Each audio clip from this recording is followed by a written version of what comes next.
Every society, every belief system, every philosophy eventually faces the same question. How do we decide what's right and what's wrong?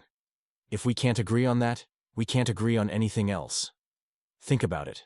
If we can't agree on what good even means, every debate about politics, religion, or law is just shouting past each other. Today, I want to share the ethical framework I live by, one that can unite people across faiths and worldviews. I call it Agape Humanism. It's worth saying up front. This framework isn't claiming to be brand new. Names aren't about ego here. They're tools.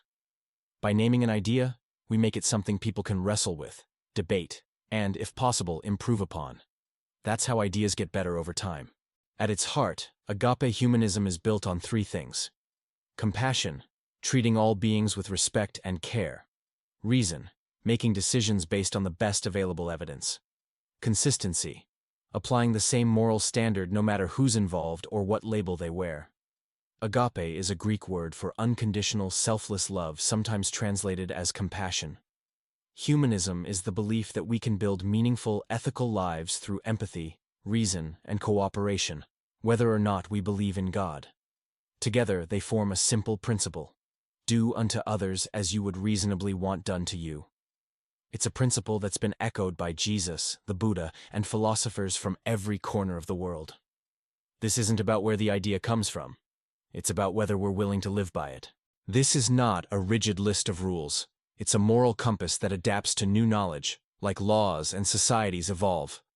Imagine a tradition that says, everyone invited into your home should be given real ice cream. Sounds generous, right? But if we lived in a society where everyone was lactose intolerant, it wouldn't be kindness, it would be harm. The point isn't ice cream. It's that our ethical principles must be constant, but the way we apply them must change with reality. The kindness is in offering something good.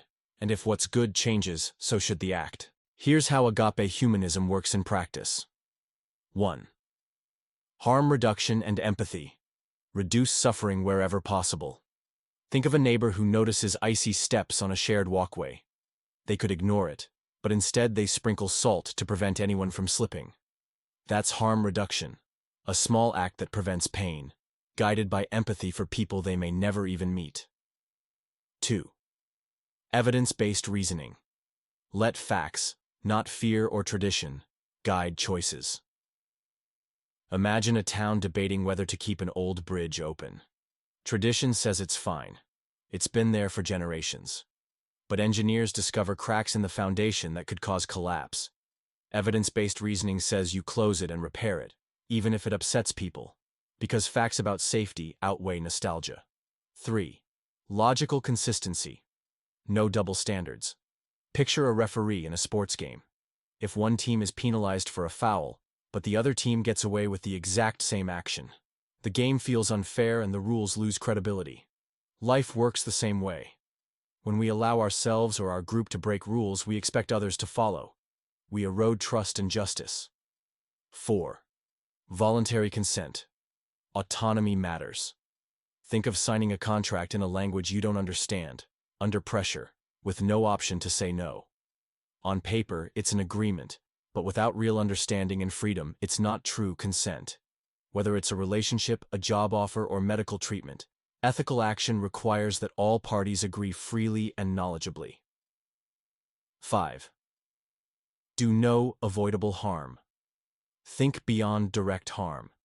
Imagine running a business where it's cheaper to dump waste into a nearby river than dispose of it safely. The immediate savings might seem like a win, but the downstream communities now have polluted water, dying fish, and health problems. Avoidable harm isn't just about physical violence. It's about recognizing and preventing damage that could be reasonably avoided, whether environmental, economic, or social. 6. Proportionalism. Context matters. Self-defense against an armed attacker is not the same as starting a fight. If someone points a gun at you, stopping the threat, even with force, can be justified because it prevents greater harm.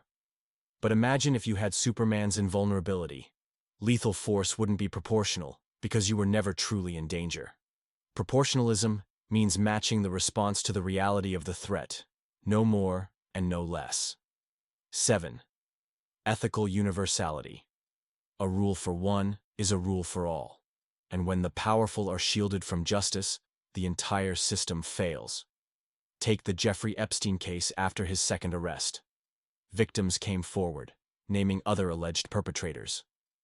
Yet no formal investigations into those names began, and no arrests followed. Over the years, both Democrat and Republican administrations have led the Department of Justice. And still, nothing. If an ordinary citizen had committed similar crimes, they would be serving decades in prison. This bipartisan inaction is one of the clearest examples of an ethical double standard. When rules apply differently to the well-connected, justice ceases to be justice. Ethical universality demands that the law protect and hold accountable everyone equally, or it protects no one at all. Each principle sounds simple. Living them is hard, and that's why we need to make them conscious, not just assumed. This has been part 1. If you see value in it, check out part 2.